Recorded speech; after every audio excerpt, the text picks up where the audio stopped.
नमस्कार, मैं नियाज खान और आप देख रहे हैं एनएमएफ न्यूज। दिल्ली शराब घोटाले में मनी लॉन्ड्रिंग के आरोप में गिरफ्तार अरविंद केजरीवाल फिलहाल जेल में बंद हैं। उन्हें 28 मार्च तक कोर्ट ने ईडी की रिमांड पर भेजा है। केजरीवाल की गिरफ्तारी के बाद आम आदमी पार्टी की कमर ही टूट गई है, क्योंकि केजरीवाल से पहले आप के दो दिग्गज पूर्व मंत्री मनीष सिसोदिया, सत्येंद्र जैन और एक सिटिंग सांसद संजय सिंह जेल की हवा खा रहे हैं।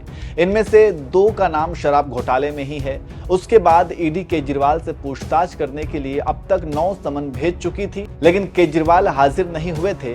फिर 10वें समन के साथ ईडी खुद केजरीवाल के घर पहुंच गई और पूछताछ के बाद वहीं से उनको गिरफ्तार कर लिया। गिरफ्तारी के बाद कहा गया कि केजरीवाल सीएम पद से इस्तीफा दे देंगे, क्योंकि जेल से सरकार चलाना बहुत ही मुश्किल काम है। लेकिन इसी बीच केजरीवाल की तरफ से कहा गया कि वे जेल से ही सरकार चलाएंगे, क्योंकि दिल्ली की जनता यही चाहती है। इस ऐलान के तुरंत बाद 23 मार्च को जेल से ही केजरीवाल ने पहला आदेश जारी कर दिया। उन्होंने जल मंत्री आतिशी को दिल्ली के कई इलाकों में पेयजल और सीवर की समस्याओं का समाधान करने का निर्देश दिया था। उसके बाद मंगलवार को केजरीवाल की तरफ से दूसरा आदेश जारी किया गया। अब इसी आदेश पर आम आदमी पार्टी फंसती हुई नजर आ रही है। सबसे पहले तो बीजेपी ने इसके खिलाफ शिकायत दर्ज कराई और इसे फेक आदेश बता दिया। बीजेपी नेता मनजिंदर सिंह सिरसा ने शिकायत दर्ज कराते हुए सोशल मीडिया पर एक वीडियो मैसेज साझा किया, जिसमें उन्होंने कहा कि दिल्ली के सीएम पद का मिसयूज किया जा रहा है और फेक आदेश जारी किए जा रहे हैं। मनजिंदर सिंह सिरसा ने क्या कुछ कहा, आइए पहले आपको सुनाते हैं। आज मैंने दिल्ली के उपराज्यपाल और इन्फोर्समेंट डायरेक्टरेट को आतिशी जी और उनके साथियों के खिलाफ कंप्लेंट की है, जिन्होंने मुख्यमंत्री जी के नाम से एक इलीगल ऑर्डर दिखाया और यह कहा कि दिल्ली के मुख्यमंत्री का ऑर्डर है और मुख्यमंत्री जी ने ईडी कस्टडी में जेल में रहते हुए ही ऑर्डर पास किया है। ये टोटल इलीगल था, अनकॉन्स्टिट्यूशनल था और ये मुख्यमंत्री के ऑफिस का मिसयूज है। ये क्रिमिनल कॉन्स्पिरेसी है दिल्ली के लोगों के साथ, दिल्ली के मुख्यमंत्री के दफ्तर के साथ और दिल्ली की चुनी हुई सरकार द्वारा अपने मुख्यमंत्री के पद का दुरुपयोग किया जा रहा है। जबकि ईडी की कस्टडी में रहते हुए अरविंद केजरीवाल कोई ऑर्डर भी नहीं पास कर सकते और ऐसा कोई प्रावधान और ऐसी कोई स्टैच्यू नहीं है। इसके बावजूद अरविंद केजरीवाल जी के नाम से जो ये गलत काम किया गया है, मैंने उपराज्यपाल जी से आग्रह किया है तुरंत इसकी इंक्वायरी की जाए, मुकदमा दर्ज किया जाए।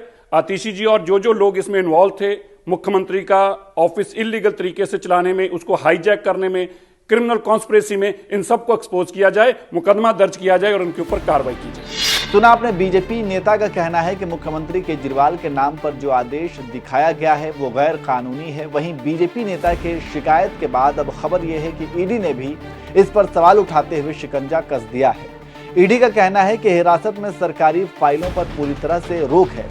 केजरीवाल से हिरासत में हस्ताक्षर नहीं कराए गए हैं, ऐसे में जालसाजी की संभावना से इनकार नहीं किया जा सकता।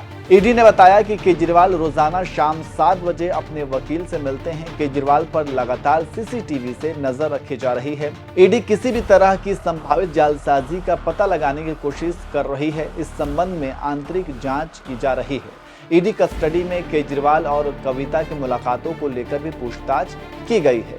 तो इस तरह से आप समझ सकते हैं कि एक तरफ शराब घोटाले में केजरीवाल पहले से ही जेल में बंद हैं, वहीं दूसरी तरफ उनके आदेश को लेकर भी अब कई सवाल खड़े हो रहे हैं और कहा जा रहा है कि ये पूरा का पूरा आदेश जो है वो फेक है, क्योंकि कोई जेल में बंद रहते हुए किसी भी तरह का सरकारी आदेश पर हस्ताक्षर नहीं कर सकता है। उसके लिए बाज़ाब्ता कोर्ट से परमिशन ली जाती है और ईडी का यही मानना है कि केजरीवाल ने किसी भी तरह के सरकारी कागजात पर हस्ताक्षर नहीं किए हैं, क्योंकि केजरीवाल के ऊपर सीसीटीवी कैमरे से लगातार निगरानी की जा रही है। वैसे जेल के नियमों के मुताबिक वकील सिर्फ कोर्ट से संबंधित कागजात पर ही केजरीवाल के हस्ताक्षर ले सकता है। इसके अलावा किसी और कागज पर हस्ताक्षर लेने से पहले कोर्ट से परमिशन लेना पड़ता है।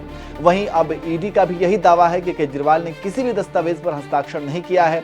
फिर आदेश कैसे पारित हो गया? खैर, फिलहाल तो इस बारे में कुछ भी निश्चित तौर पर नहीं कहा जा सकता। अब देखना होगा कि इस पूरे मामले की सच्चाई क्या है। वैसे आपको क्या लगता है, आप कमेंट करके जरूर बताएं।